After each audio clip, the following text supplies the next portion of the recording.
सासू सासरे वयस्कर दोघं जण एसीत बसलेले असतात सुनेच्या रूममध्ये.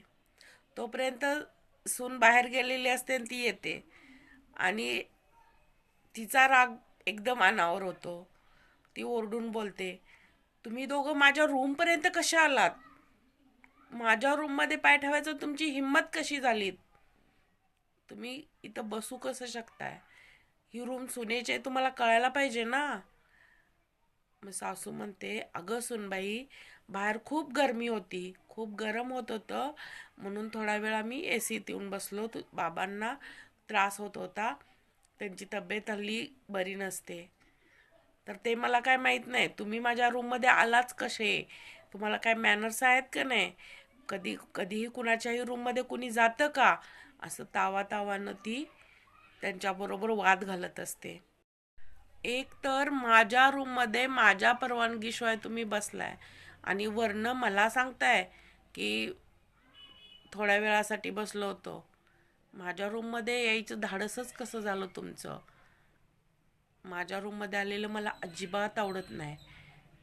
मी खूप दिवस झालं तुम्हाला सहन करते.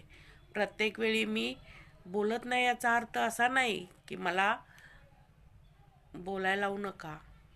मला राग येतो ह्या प्रत्येक गोष्टीचा. तुम्हा लोकांना मॅनर्स नाहीत. असं बोलल्यानंतर त्या सासूला खूप लागतं मनाला. सासू म्हणते, कुणासमोर बोलतेस याचं भान आहे का तुला? तुझे सासरे आहेत हे घर तुझीच रूम नव्हे, हे पूर्ण घर त्यांनी स्वतःच्या कष्टाने बांधले. एक तुझी रूमच असं काही नाही, पूर्ण घर अजून सुद्धा त्यांच्या पेन्शनमध्ये चालतंय. आणि कमवतो किती ग तुझा नवरा? तुझ्या नवऱ्याचे 20,000 त्याच्या मुलांच्या फीला तर पुरतात का? तुम्ही एवढ्या मोठ्या महागड्या स्कूलमध्ये मुलांना शिकवता, ती जबाबदारी काय आमची आहे का? आमच्या पैशातनं तुम्ही जगताय आणि तुम्ही आम्हालाच सांगताय. सासूबाई सुनेला ज्यावेळी बोलते त्यावेळी ती म्हणते, ते मला काही माहीत नाही. मला आज आमची आमची वाटणी हवी आहे. आज आज आम्हाला आमच्या आमच्या वाटणीचं सगळं हवं आहे. कारण मला तुमचे असे रूममध्ये येणं, मला माझी प्रायव्हसी हवी आहे. मला कुणाचं असं डिस्टर्बन्स नको आहे. सून असं तावातावानं म्हणत असते. सासरे बिचारे गप बसलेले असतात. मग ते दोघं रूममधनं उठून जातात आणि बाहेर गेल्यावर पण तिची किटकिट असं चालूच असते. दुधावरनं सासऱ्यांना जर दूध दिलं तर त्यांना कशाला दूध पाहिजे, ते काय लहान आहेत का, असं तिला वाटत असते. प्रत्येक गोष्टीत तिचं असं कुरबूर चालूच असते घरी. खूप दिवस ही दोघं सहन करतात, कारण आपल्या मुलग्याला त्रास होऊ नये म्हणून. पण मुलगा पण ते तिच्या बाजूनच बोलत असतो. तरी ही दोघं म्हणतात, जाऊ दे, मुलगा आहे, आज ना उद्या त्यांना कळेल, आज ना उद्या त्यांना आपली आई वडिलांची जाणीव होईल. पण खूप दिवस उलटतात पण त्यांना जाणीव होत नाही. मुलं, छोटी छोटी मुलं त्यांची आजा आजींना खूप मानत असतात, कारण ही दोघं जॉब करतात, त्यामुळं घरी आजा आजीजवळ मुलं असतात. मग जर समजा ह्या दोघं बाहेर गेले तर मुलांना कोण सांभाळणार? म्हणून त्या आजीचा जीव ओढत असतोय की त्यांना बाहेर जायला सांगायला नको. त्याचाच फायदा ती सूनबाई घेत असते.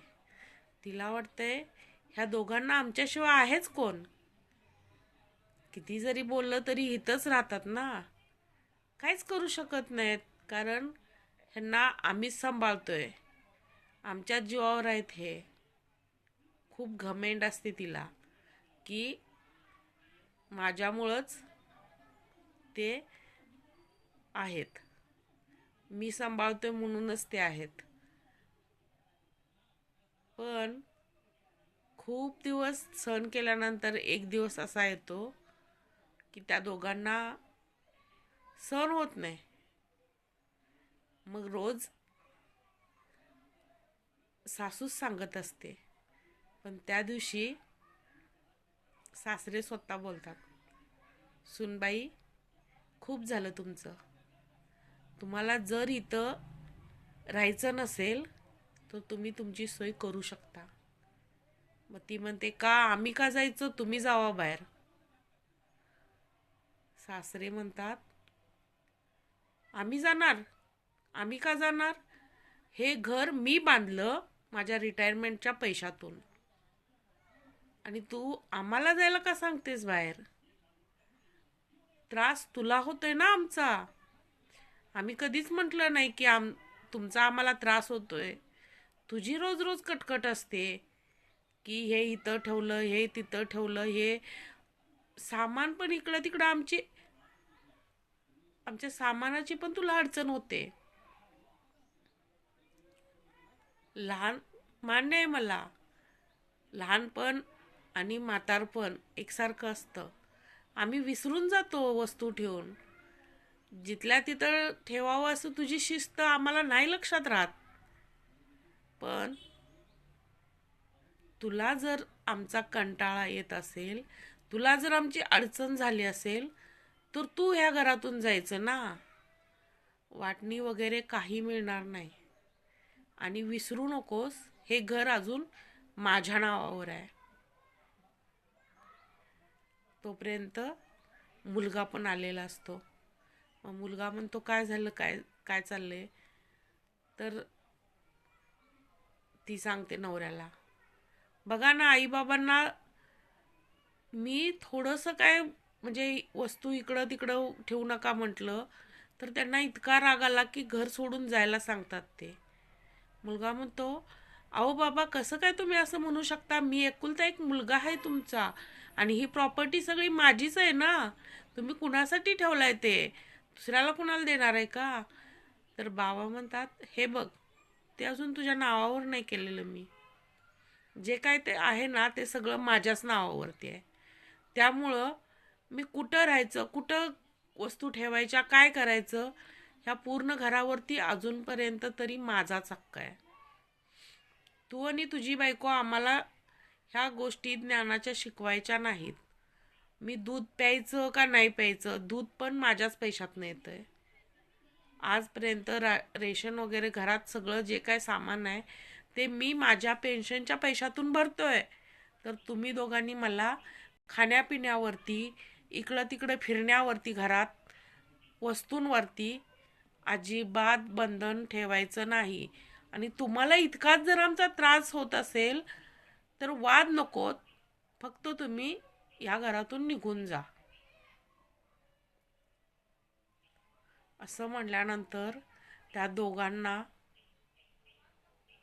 भीती वाटायला लागते की आपण बाहेर जाणार म्हणजे घर भाडं आलं, घर भाडं वाढणार, आणि मोठ्या घरात राहायची आपल्याला सवय आहे, छोट्या एका रूममध्ये आपलं भागणार नाही. तर हे दोघं मग माघार घेतात, वडिलांचे पाय पकडतात. मुलगा पकडतो पाय, सून नाही. हा, सून कधीच असं फक्त दाखवत असते. मुलगा जाऊन वडिलांचे पाय पकडतो. वडील ठामपणे सांगतात, अजिबात नाही, जोपर्यंत मी आहे तोपर्यंत इथं कुणी राहायचं नाही. अर्ध घर आहे ते मी भाड्यानं देणार आहे, येणाऱ्या भाड्यातनं आम्ही 2 मोलकरीण ठेवू, पण तुम्ही आम्हाला नको आहे घरात. त्या पैशातनं आम्ही आमची काय असेल ते सेवा ती करेल, आणि तुम्हाला मग आमचं अडचण होते तर तुम्ही घरात निघून जा ना. ते त्या सुनाचं आणि लेकाचं अजिबात ऐकत नाहीत, त्यांनाच जायला सांगतात. कारण त्यांच्या नावावर अजून प्रॉपर्टी होती. हुशार होते ते. तर तुम्हाला ही कथा कशी वाटली नक्की सांगा. आणि आवडली असेल तर कमेंटमध्ये सांगा, लाईक करा, कमेंट करा, शेअर करायला विसरू नका.